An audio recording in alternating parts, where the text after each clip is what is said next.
Welcome to Somewhere Through Time. This channel is dedicated to people who experience past life memories, those who are haunted by the past, who simply cannot forget. Here, you can share your stories without judgment while remaining anonymous. Well, grab your cup of tea and let's begin. Today's story is about a man named Robert Snow.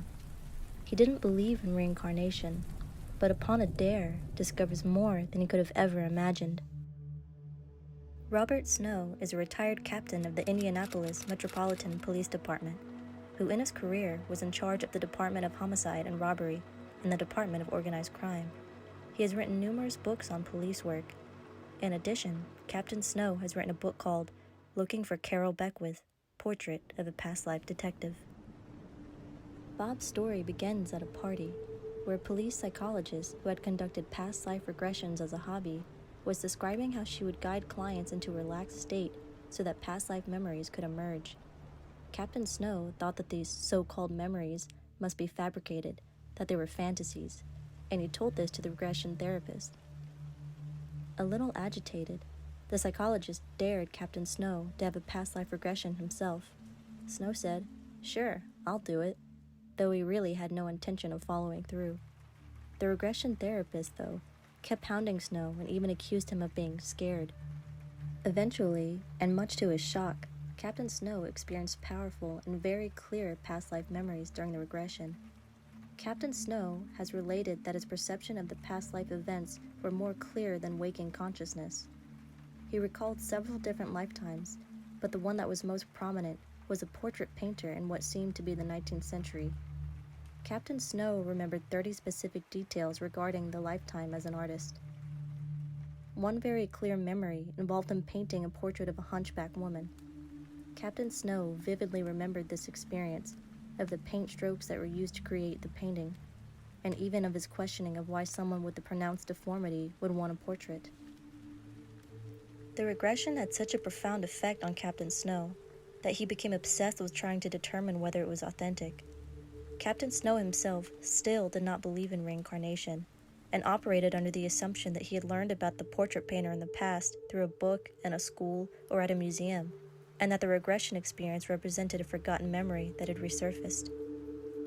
Snow investigated the regression experience as he would a police case. He methodically examined art books, visited art galleries, and contacted art dealers, searching for the portrait of the hunchback woman he had seen in the regression, or to find some other clue. Captain Snow was unable, though, to identify any historical artists consistent with the regression persona. After a year of trying to find the portrait of the hunchback woman, he came to a dead end. He concluded that it was unlikely that he would ever be able to identify the artist seen during his regression. At that point in time, Captain Snow's wife, Melanie, suggested that they take a vacation trip to New Orleans to celebrate their anniversary. Bob agreed. On the last day of the trip, Bob wandered into an art gallery in the French Quarter of New Orleans. Here, he had another profound experience. In the gallery, which Captain Snow had walked into by apparent chance, he discovered the portrait of the hunchback woman he had seen in his regression.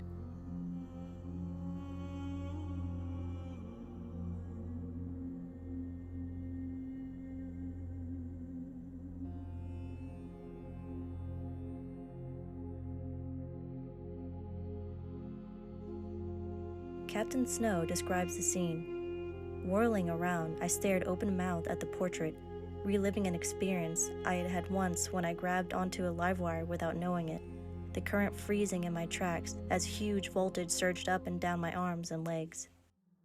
For the next several minutes, I didn't move in front of the portrait, but instead continued closing my eyes to see again and again the scene of me painting this very portrait in my studio, and then opening my eyes to see the actual finished portrait. The situation began to feel surreal, more like a very vivid dream that you wake up sweating from, a dream that you have to keep telling yourself over and over again was only a dream. It wasn't real. From the portrait, Snow learned that the painter's name was J. Carol Beckwith. Snow's rational side then took over again. He reasoned that he may still have seen this portrait of the hunchback woman at a museum or an exhibit. He asked the gallery worker if this was possible. Snow describes the response. "No," the man said, giving his head a slight shake. "You haven't seen this work before. This portrait has been in private hands for years. And besides, let me be honest with you, I don't think there's been an exhibition of Beckwith's work in the last 75 years. He wasn't that famous." Snow later found that Beckwith's last exhibition was in 1911, well before Snow was even born. Snow also found that though Beckwith wasn't a famous artist, he was a good administrator, as is Bob. Beckwith became the president of the National Academy of Design in New York. The Academy had kept Beckwith's diaries as well as an unpublished autobiography. From Beckwith's diary and autobiography, Snow was eventually able to validate all of his specific memories from his regression.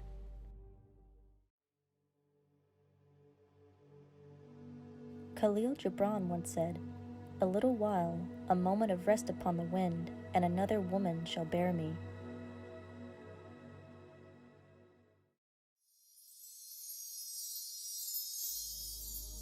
That's it for today's episode. Thanks for watching. Until we meet again, so long.